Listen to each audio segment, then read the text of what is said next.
بالکل بے تاثر ہوتا تھا، جیسے انہیں اس شادی سے کوئی خاص لگاؤ نہیں تھا، یا شاید وہ دل میں تو ضرور ایمان کو دیکھ کر مچلتے ہوں گے، مگر اپنے جذبات پر کنٹرول رکھنا ان کے بائیں ہاتھ کا کھیل تھا۔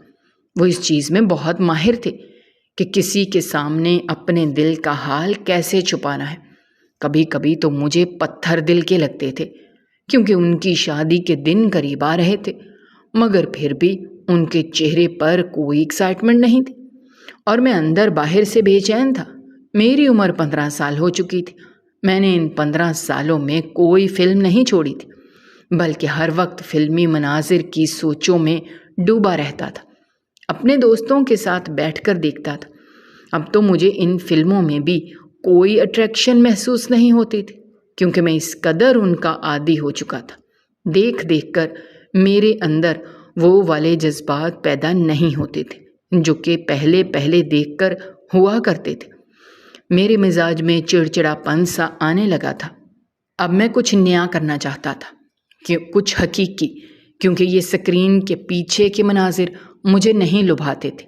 اس لیے میں چاہتا تھا کہ میں ایسے مناظر کو کھلی آنکھوں سے دیکھوں، شاید تبھی میرے دل میں وہ والی بے چینی پیدا ہو جو پہلے ہوا کرتی تھی۔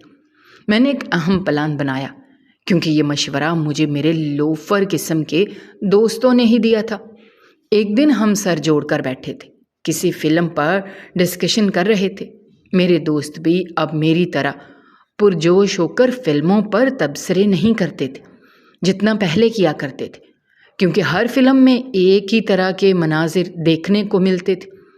ان کو دیکھ دیکھ کر اب ہم اتنے عادی ہو چکے تھے کہ ہمیں اب اتنا زیادہ مزہ نہیں آتا تھا ان کو ڈسکس کرتے ہوئے۔ اچانک ہی میرے ایک دوست حنان نے مجھ سے کہا، یار طاہر، تیرے بھائی کی تو شادی کے دن قریب ہیں، اور شادی کے بعد جو کچھ ہوتا ہے اس سے تو ہم اچھی طرح واقف ہیں۔ اس نے ایک آنکھ دبا کر مجھے کہا۔ میں نے کہا، ہاں یار، اب تو اتنی دفعہ دیکھ چکا ہوں کہ شادی کے بعد کیا ہوتا ہے کہ اب تو دل میں وہ جذبات ہی پیدا نہیں ہوتے۔ میں نے جیسے مایوسی سے کہا۔ کہنے لگا، ایک طریقہ ہے پھر سے وہی جذبات پیدا کرنے کا۔ میں نے کہا، کیا طریقہ؟ میں نے اپنا کان کھجاتے ہوئے کہا۔ کہنے لگا، تیری بھابھی تو بڑی حسین ہوگی، بالکل آئٹم، جیسے کسی ہیروئن سے کم نہیں لگتی، مگر تیرا بھائی تو بہت ہی زیادہ شرمیلا قسم کا ہے۔ جب گلی میں چلتا ہے تو اس کی نظر جھکی ہوئی ہوتی ہے۔ مجھے تو لگتا ہے کہ تیری بھابھی کو بھی غور سے نہیں دیکھتا ہوگا وہ۔ کیا پتھر دل ہے اس کا، عورت کو دیکھ کر بھی اس کے دل میں کچھ ہوتا ہی نہیں۔ میں نے کہا، ہاں یار، بھائی بہت مختلف ہے مجھ میں اور ان کی طبیعت میں زمین آسمان کا فرق ہے، اسی لیے وہ اماں ابا کے لاڈلے ہیں، فرما بردار بیٹے ہیں، اور میں تو جیسے ان کا دشمن ہوں۔ اسی لیے تو بھائی کی جلدی جلدی منگنی بھی ہو گئی، اب شادی کی تیاریاں بھی ہو چکی ہیں، اور میرا تو دور دور تک کوئی نام و نشان تک نہیں۔ پھر میرا دوست کہنے لگا کہ فکر نہ کرو، شادی سے پہلے بھی میں تمہیں شادی والی فیلنگز لینے کا ایک نادر مشورہ دیتا ہوں۔ کیا یاد کرے گا، بلکہ تم مجھے اس مشورے پر داد دے گا۔ میں نے کہا، بول بھی دے، کیا کہنا چاہتا ہے تو وہ ایک دم سے میرے کان میں کچھ ایسا بولا کہ میرے چلتے ہوئے ہاتھ وہیں رک گئے، کیونکہ یہ تو میں نے سوچا ہی نہیں تھا کہ ایسا بھی ہو سکتا ہے۔ میرے اندر تو اس سوچ سے ہی کھلبلی سی مچ گئی تھی۔ مجھے پہلی بار اپنے دوست حنان اس معاملے میں اچھا لگا تھا، ورنہ اس کا دماغ کسی کام کا نہیں، بالکل خالی دماغ تھا اس کا۔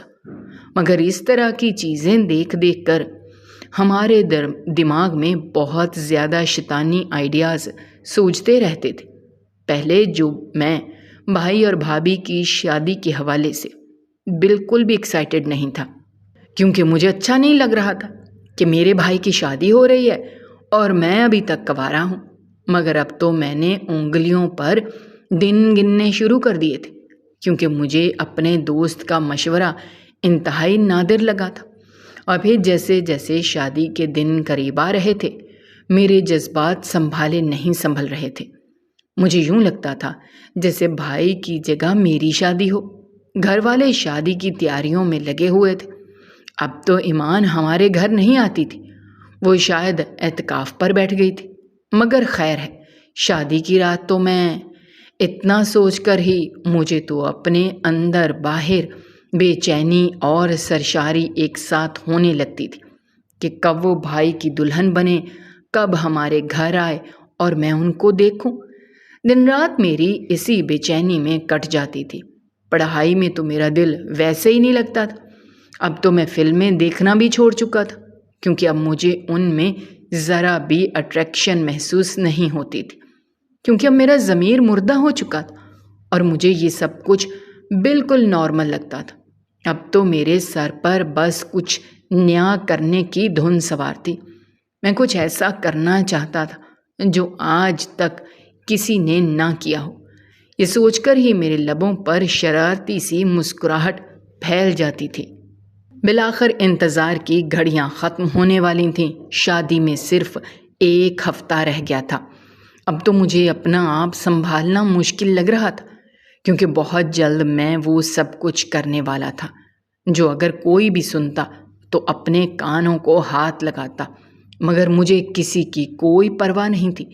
مجھے صرف اپنے دل کی سننی تھی، اپنے دل کی ماننی تھی اور اپنی منمانی کرنی تھی۔ شادی کی تیاریوں میں زور و شور سے حصہ لے رہا تھا، کیونکہ میں گھر کا چھوٹا بیٹا تھا، اس لیے بار بار بازاروں کے چکر مجھے ہی لگانے پڑتے تھے۔ اکثر شاپنگ کے لیے ایمان بھابھی بھی مجھے اپنے ساتھ لے جاتی تھیں، کیونکہ اسے سب کچھ اپنی پسند سے چاہیے ہوتا تھا، اور اسی وجہ سے جس دن ایمان بھابھی بازار جاتی اس دن تو میں ضرور جاتا تھا۔ وہ بڑھ چڑھ کر اپنی شاپنگ کر رہی تھی اور میں ان کی مدد کر رہا تھا۔ ایمان بھابھی پہلے سے ہی گوری چٹی تو تھی ہی، مگر شادی سے پہلے لڑکیاں مزید خوبصورت اور دلکش لگنے کے لیے اپنے آپ کے ساتھ تجربے کرتی ہیں۔ ایمان بھابھی نے بھی وہ سارے ٹوٹکے شاید آزما لیے تھے، اس لیے وہ پہلے سے بھی کہیں زیادہ بلا کی حسین لگنے لگی تھی۔ ان کے سفید ہاتھ پاؤں اور کلائیاں جب بھی میں دیکھتا تو ان کو چھونے کا دل کرتا تھا۔ کبھی کبھی تو میں ان کا ہاتھ پکڑ لیتا تھا، مذاق مذاق میں یوں ہی، اور وہ ہنسنے لگتی تھی، کہتی تھی طاہر تو بڑا لوفر لڑکا ہے۔ وہ تو مجھے چھوٹا بچہ سمجھتی تھی، مگر انہیں کیا پتا تھا کہ میں تو اپنی عمر سے بہت پہلے بڑا ہو چکا ہوں۔ شاید بھائی کو بھی ان باتوں کا پتہ نہیں ہوگا جتنا مجھے ہو چکا تھا۔ بھائی تو ایک سڑی ہوئی بورنگ سی لائف گزار رہے تھے۔ اپنی شادی سے پہلے بھی ان کے چہرے پر کوئی ایکسائٹمنٹ نہیں تھی، کیونکہ ایمان جیسی بیوی ان کی سنگت میں آنے والی تھی۔ ان کا تو خوشی سے برا حال ہونا چاہیے تھا، مگر وہ تو بلا کے کھٹور دل تھے۔ خیر مجھے تو بہت سرور ملنے والا تھا۔ خیر پھر خدا خدا کر کے شادی والا دن بھی آ گیا تھا۔ بھائی نے بلیک کلر کی شیروانی پہنی۔ دلہا بن کر وہ بہت زیادہ وجیحہ اور باوقار لگ رہے تھے۔ ان کے چہرے پر ہلکی مسکراہٹ تھی، ورنہ مجھے تو لگتا تھا کہ شادی والے دن بھی وہ بالکل روبوٹ بن کر رہیں گے۔ مگر جب عورتیں ان کو چھیڑ رہی تھیں تو وہ مسکرا دیتے تھے، منہ نیچے کر کے شرمانے بھی لگتے تھے، اور میرے دل میں ان کی خوشی دیکھ کر ایک عجیب سی کسک اٹھنے لگتی تھی۔ میں کافی دیر تک رشک بھری نظروں سے بھائی کا چہرہ دیکھتا رہا تھا۔ میں نے بھی بھائی کی شادی پر سفید لٹھے کا کرتا پہن رکھا تھا، اوپر گولڈن کلر کی واسکٹ پہنی تھی۔ میں بھی آج کسی دلہے سے کم نہیں لگ رہا تھا۔ حسین تو میں بچپن سے ہی تھا، مگر میرے اندر پیدا ہونے والے فضول خیالات نے مجھے لوفر قسم کا لڑکا بنا دیا تھا۔ آج تو میری دوسری لڑکیوں کی طرف بھی متوجہ نہیں تھا، جو بھائی کی شادی میں بڑا بنڈھن کر آئی تھیں۔ ہمارے دور کے رشتے داروں کی بیٹیاں وہ بھی کچھ کم حسین نہیں تھیں۔ ان کی چوڑیوں کی کھنک اور پرفیوم کی خوشبو آج مجھے مسحور نہیں کر رہی تھی، کیونکہ مجھے تو کچھ اور چاہیے تھا۔ مجھے بس اپنی بھابھی کو دیکھنے کا اشتیاق تھا۔ بارات میرج ہال میں آ گئی اور بھابھی بھائی کے پہلو میں گھونگھٹ نکالے شرمائی شرمائی سی بیٹھی تھی۔ میں دور سے دیکھ کر بھی بتا سکتا تھا کہ آج وہ کسی آفت سے کم نہیں لگ رہی تھی۔ میری نظر ان سے ہٹ ہی نہیں رہی تھی۔ گھونگھٹ کے پیچھے چھپے چہرے پر مسلسل شریر سی مسکراہٹ تھی جو میرے دل کے تار ہلا رہی تھی، اور اپنے خیالات میں میں نے جانے کہاں کہاں تک بہہ گیا تھا۔ انہوں نے سرخ رنگ کا لہنگا پہنا ہوا تھا جو اپنی پسند سے خریدا تھا۔ آج تو ان کا حسن کسی اپسرا سے کم نہیں لگ رہا تھا۔ جب وہ رخصت ہو کر ہمارے گھر آئیں تو گھر والوں نے بھائی اور بھابھی کو لاؤنج میں بٹھا دیا اور وہ مہمانوں سے سلامیاں سمیٹنے لگے۔ اس دوران مجھے ایک کام کرنا تھا، ایک بہت ہی اہم کام، جس کے لیے میں نے اس شادی کا اتنی شدت سے انتظار کیا تھا۔ آج میرے انتظار کی گھڑیاں ختم ہونے والی تھیں۔ میں ایک ایسی لذت حاصل کرنے والا تھا جو آج تک کسی فلم کو دیکھ کر نہیں کر پایا تھا۔ اس لیے میں جلدی جلدی سب لوگوں سے نظر بچا کر بھائی کے کمرے کی طرف بڑھنے لگا۔ جب میں نے دروازہ کھولا تو سامنے کا منظر بہت ہی دل فریب تھا۔ بھائی نے اپنے بیڈ روم کو بہت ہی خوبصورتی سے سجا رکھا تھا۔ حالانکہ مجھے امید نہیں تھی کہ بھائی جیسا پتھر دل یہ سب کچھ کرنا بھی جانتا ہوگا، مگر بیڈ روم کی سجاوٹ دیکھ کر لگتا تھا کہ بھائی کے دل میں بھی ضرور بھابھی کی بہت خاص جگہ ہے، مگر آج تک وہ کسی کو بتاتے نہیں تھے، بس دل میں ہی رکھتے تھے۔ حتیٰ کہ ایمان بھابھی بھی شاید اس بارے میں بے خبر ہی تھی۔ مسحری کو گلاب اور موتیوں کے پھولوں سے سجایا گیا تھا۔ بیڈ پر درمیان میں ایک پھولوں سے دل بنایا گیا تھا جس میں ٹی اور اے لکھا ہوا تھا، یعنی ایمان اور توصیف۔ ان کا نام ایک ساتھ جڑا دیکھ کر میرے دل کو کچھ ہونے لگا تھا، جیسے ایک انجانا سا درد اٹھنے لگا ہو، کیونکہ جو بھی تھا آج تو ایمان بھابھی ہی بھائی کے سنگت میں آنے والی تھی۔ میں تو بس ان کا نظارہ دیکھنا چاہتا تھا، وہ بھی دور سے۔ میرا دل ایک دم سے اداس سا ہو گیا، مگر خیر کوئی بات نہیں، جو کام میں کرنے والا تھا اس سے بھی ضرور سرور حاصل کیا جا سکتا تھا۔ اچانک ہی مجھے لگا جیسے کمرے کا دروازہ کوئی کھولنے والا ہے، اس لیے میں جلدی سے بیڈ کے نیچے گھس گیا، اپنی سانس تک روک لی۔ کمرے میں کوئی داخل ہو چکا تھا۔ مجھے 2 پیر نیچے سے دکھائی دے رہے تھے۔ میرا دل بری طرح سے دھڑک رہا تھا، کیونکہ اس طرح کا کام میں نے زندگی میں پہلی بار کیا تھا۔ مانا کہ میں ایک بے باک آزاد خیال قسم کا لڑکا تھا، مگر یوں چوری چھپے کسی کو کبھی نہیں دیکھا تھا، نہ ہی کبھی کسی کی جاسوسی کی تھی۔ میرا پورا جسم پسینے سے شرابور ہو چکا تھا۔ وہ 2 قدم دلہن کے تھے جس نے اونچی ہیل پہنی ہوئی تھی۔ اس کے سفید پیروں میں مکید سرخ جوتی نے میرے دل کو جیسے جکڑ لیا تھا۔ بھابھی بے شک بے پناہ خوبصورت تھی، اور آج وہ اپنی خوبصورتی کا خراج میرے بھائی سے وصول کرنے والی تھی، اور میں ان کو ایسا کرتے ہوئے دیکھنے والا تھا۔ بھائی کی شادی سے کچھ دن پہلے میرا دوست مجھے بول رہا تھا کہ سنا ہے تیرے بھائی کی شادی ہونے والی ہے، اور جس سے ہونے والی ہے وہ بے پناہ خوبصورت ہے، بالکل چاند کے ٹکڑے کی طرح۔ تیرا بھائی تو بڑے مقدروں والا ہے۔ جس پر میں نے اسے کہا تھا، یار کیا بات کرتے ہو تم، بھائی کی بیوی تو واقعی چاند کا ٹکڑا ہے، مگر میرا بھائی تو اسے دیکھ کر بھی پتھر دل ہی رہتا ہے۔ سچ میں اگر ایمان بھائی کے بجائے میری منگیتر ہوتی تو نہ جانے میں تو خوشی سے بھنگڑے ڈالتا، آئے روز اسے گھمانے لے جاتا، اس کے آگے پیچھے منڈلاتا رہتا، اس کے ناز نخرے اٹھاتا، مگر بھائی میں تو ایسی کوئی بات ہی نہیں ہے۔ وہ تو اسے دیکھ کر بالکل نارمل رہتے ہیں، بلکہ دیکھتے ہی کہاں ہیں۔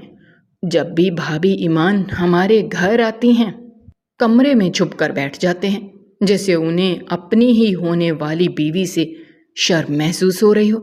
یہ بات سن کر میرے دوست کسیانی سی ہنسی ہنسنے لگے اور کہنے لگے، ایسا ہو ہی نہیں سکتا، ایک عورت کو دیکھ کر کسی مرد کا دل نہ دھڑکے، اور تمہارا بھائی تو جوانی کے عروج پر ہے، ہم تو ابھی بچے ہیں۔ بچے ہو کر بھی جب ہمارا بس نہیں چلتا، جذبات سنبھالے نہیں جاتے، تو سوچو تمہارے بھائی کا کیا حال ہوگا۔ انہوں نے تو جیسے بات کا چسکا لیا تھا میں نے کہا نہیں نہیں، میں اپنے بھائی کو بچپن سے جانتا ہوں، اگر ان کے اندر کوئی جذبات ہیں بھی تو انہوں نے کبھی ظاہر نہیں کیے۔ میرے دوست کہنے لگے ایسے مرد تو بھوکے شیر کی مانند ہوتے ہیں، جیسے ان کی شادی ہوتی ہے تو اپنی ہم سفر کو دن میں تارے دکھا دیتے ہیں، اپنی ساری زندگی کے سنبھالے ہوئے جذبات بیوی پر ہی نچھاور کر دیتے ہیں، اور وہ بیچاری بس چیخیں، اور جو اس سے اگلی بات اس نے کی وہ سن کر تو میرے رونگٹے کھڑے ہو گئے تھے۔ آج دوستوں کے بہکاوے میں آ کر ہی میں بیڈ کے نیچے اپنی سانس تک روک کے لیٹا تھا۔ کمرے میں فل اے سی چل رہا تھا، مگر پھر بھی میرا جسم پسینے میں شرابور تھا، شاید اس خوف سے کہ اگر میں پکڑا گیا تو میری تو شامت پکی ہے، ابا تو میری پٹائی کر کر کے میری جان نکال دیں گے۔ اس لیے میں سانس بھی حسب ضرورت ہی لے رہا تھا تاکہ کسی کو شک نہ پڑے کہ کوئی وہاں موجود ہے۔ بابی بیڈ پر آ کر براجمان ہو چکی تھی، شاید اب تک انہوں نے اپنا گھونگھٹ بھی ہٹا لیا تھا، کافی آرام سے بیٹھی بھائی کا انتظار کر رہی تھی۔ بار بار ان کی چوڑیوں کی کھنک میرے کانوں میں خوبصورت نغمے کی طرح بجتی اور میں محویت سے سننے لگا۔ اچانک ہی کمرے کا دروازہ کھلا، بھائی اندر داخل ہوتا ہوا محسوس ہوا۔ اس نے دروازہ لاک کر دیا اور میرا دل جیسے سوکھے پتے کی طرح لرز رہا تھا۔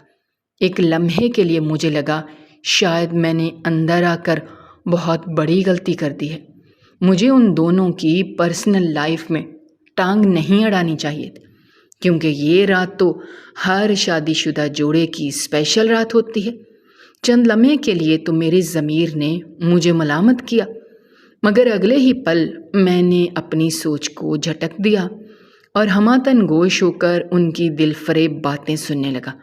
مجھے تو یقین ہی نہیں آ رہا تھا کہ میرے گمسم شرمیلے سے بھائی اس رات بھابھی کو توبہ توبہ۔ وقت یوں ہی گزرتا رہا اور آج میری عمر 22 سال ہو گئی تھی، اور جس دن کے خواب شاید میں نے بچپن سے اپنی آنکھوں میں سجا رکھے تھے، بالآخر آج وہ دن بھی آ گیا۔ یعنی کہ آج میرے بھائی کا نہیں بلکہ میری شادی کا دن تھا، اور میں دلہا بن کر آئینے کے سامنے کھڑا تھا، اور اس پرمسرت موقع پر بھی میرا چہرہ بالکل سپاٹ تھا، یعنی بالکل جذبات سے عاری۔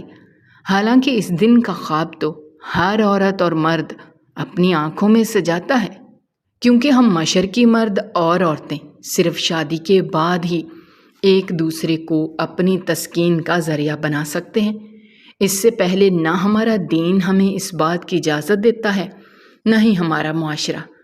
آج میں جب آئینے کے سامنے کھڑا تھا تو مجھے اپنے دل میں ایک گہرا سا ملال تھا، ایسا ملال جو شاید کبھی ڈھلنے والا نہ تھا، کیونکہ میں نے اپنے اس دن کو شاید برباد کر کے رکھ دیا تھا خود اپنے ہاتھوں سے، اور میرے جذبات اب بالکل مردہ ہو چکے تھے، کیونکہ میں نے اپنی زندگی کا اکثر حصہ ان چیزوں کے پیچھے گوایا تھا جنہوں نے مجھ سے میری حقیقی تسکین چھین لی تھی، وہ حقیقی خوشی جو آج مجھے حاصل ہونے والی تھی، مگر میرا دل اسے محسوس ہی نہیں کر رہا تھا، کیونکہ یہ دل ان گناہوں کی سیاہی میں ڈوبا ہوا تھا جو میں نے ماضی میں سر انجام دیے تھے، کیونکہ میں نے اپنی شادی سے پہلے ہی غلط کاموں میں ملوث ہو کر غلط طریقے سے وقتی طور پر سکون حاصل کرنے کی کوشش کی تھی، مگر بجائے مجھے تسکین ملنے کی میرے اندر بے چینی اور چڑچڑاپن پیدا ہو گیا، وہ چڑچڑاپن جو حقیقی راستے سے ہٹ کر انسان کے ساتھ چمٹ جاتا ہے، بالکل کسی سائے کی طرح۔ گناہ بھی میرے ساتھ چمٹے ہوئے تھے، مجھے آج بھی وہ 7 سال پہلے اپنی بھائی اور بھابھی کی وہ رات یاد تھی جو میں نے چھپ کر کمرے میں گزاری تھی۔ اس رات نے مجھے اندر باہر سے بدل کر رکھ دیا تھا، میرے ذہن کے زاویے کو بالکل بدل کر رکھ دیا تھا۔ میں جو یہ سمجھا تھا کہ ایک ہی تو زندگی ہے، اسے پابندیوں اور پہروں میں کیوں گزاروں، اس لیے میں نے اپنی نوجوانی فل موج مستی میں گزاری، غلط اور صحیح کی پہچان کھو کر، اور میں ایسے کاموں میں ملوث ہو گیا کہ میرا جسم حقیقی تسکین ملنے سے پہلے ہر جذبے سے عاری ہو گیا۔ اب مجھے اپنے بھائی کی باتیں کانوں میں سنائی دے رہی تھیں، جنہوں نے اپنی پوری زندگی شرافت میں گزاری تھی، اپنے دل کو سخت پہروں میں رکھا تھا۔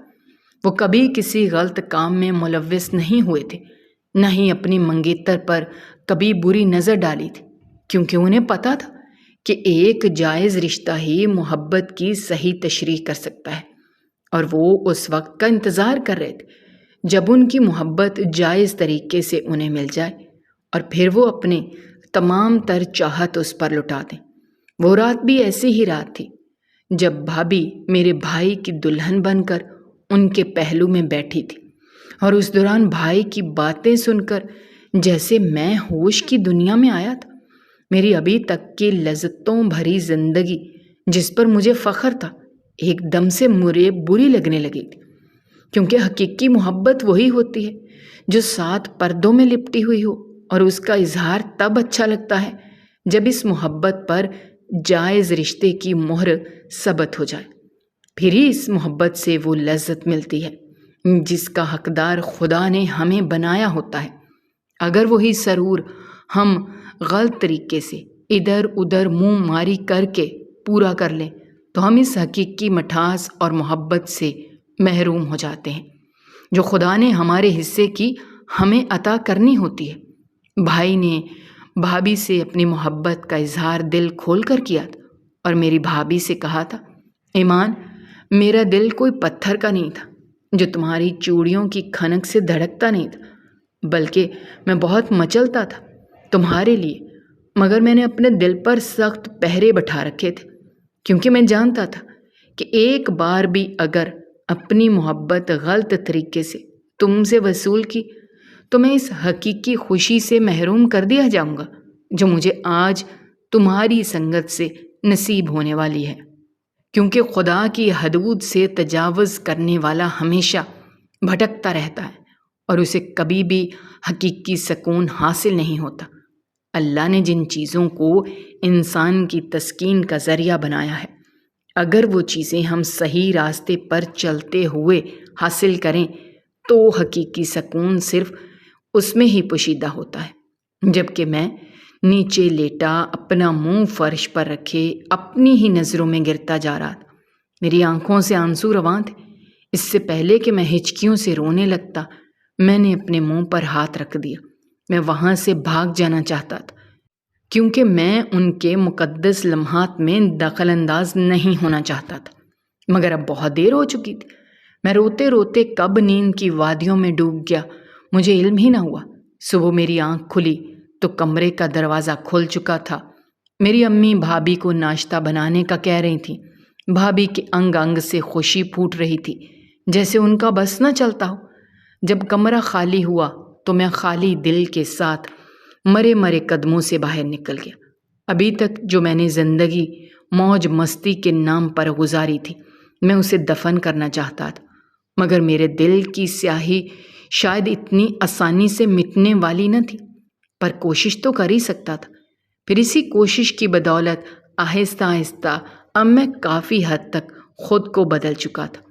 ہاں، کبھی کبھی مجھ میں اندر سے اپنی پرانی عادات کی کسک سی اٹھتی تھی، کیونکہ گندگی میں رہائش رکھنے والوں کو نفاست راس نہیں آتی۔ وہ بار بار اپنے پرانے گھر کی طرف کھینچے چلے جاتے ہیں۔ آج میں دلہا کے روپ میں آئینے کے سامنے کھڑا تھا۔ میری ہونے والی دلہن ملیحہ میری دور پرے کی کزن تھی۔ میں نے امی سے کہا تھا کہ آپ جہاں پر بھی میری شادی کرتے ہیں مجھے کوئی اعتراض نہیں ہوگا۔ آج چونکہ میں اپنے بھائی جتنا شفاف تو نہ تھا، اس تعلق سے صحیح خوشی محسوس کر سکتا، مگر پھر بھی میں نارمل تھا۔ میرے اندر کی بے چینی اور چڑچڑاپن بہت حد تک کم ہو چکا تھا، اور آج میں اپنی پوری کوشش کرنے والا تھا اپنے جائز رشتے کو محبت سے نبھانے کی۔ میری آپ بیتی سننے والوں سے ہاتھ جوڑ کر فریاد ہے کہ گناہوں کی دلدل میں خود کو ہرگز نہ جھونکے، کیونکہ یہ آہستہ آہستہ انسان کو تباہی کی طرف لے جاتی ہے۔ وقت گزرنے کے بعد پچھتاوے کے سوا کچھ باقی نہیں رہتا، اس لیے بہتر یہی ہے کہ وقت ہاتھ سے نکلنے سے پہلے ہی خود کو سنبھال لیں۔ دعا ہے کہ اللہ تعالی ہم سب کو سیدھے راستے پر چلنے اور نیک عمال کرنے کی توفیق عطا فرمائے اور ہر بیٹی کے نصیب اچھے کرے، آمین۔